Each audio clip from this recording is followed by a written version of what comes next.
My position is a forest product specialist in the Division of Forestry, and a lot of the work that I do revolves around utilization of wood and marketing.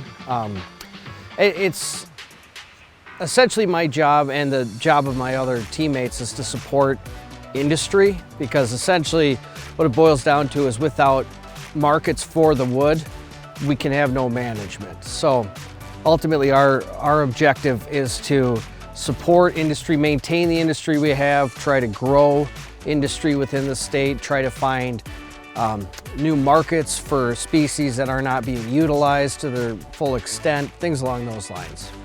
So I took a somewhat unique path to get here. I went to school for English. About a million years ago I graduated, and I worked a number of jobs after that. I graduated at a bad time. It was right when the economy collapsed in 2008. So I ended up eventually landing an office job in Milwaukee that wasn't a bad job. A lot of it I liked, but ultimately I just knew that I wasn't cut out for sitting in an office every day for the rest of my life. So I made the decision as an almost 30-year-old to go back to school, which was not a super easy decision to make, but it was something I knew I had to do for my own happiness. So I went back and studied forestry at the University of Wisconsin Stevens Point. And after I was done with that, through that process, there was a course about forest products in the curriculum, and it made me realize that I was really intrigued with essentially the final products that we're creating out of the raw materials. It just seemed like a good fit. We're working on a lot of things I care about. It's an organization, obviously, that I stand behind, and I believe in what the DNR is working toward all the time. So it was just a natural fit, and I was fortunate enough to get hired. I think what I do has a lot to do with maintaining sustainable forestry in the state. Like I said earlier, it's so important to have outlets for the wood.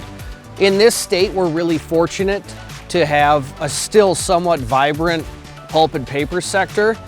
It's taken some hits over the last decade or two, but in some other areas it's expanded, and that's a huge boon for the state because it allows us to go into a stand, for instance, in a lot of parts of the state and harvest the wood that would otherwise be undesirable, that wouldn't even be taken off the landscape. We're able to thin out that stuff, and it gets taken to those pulp and paper mills where they can turn it into obviously a really high-end value-added product.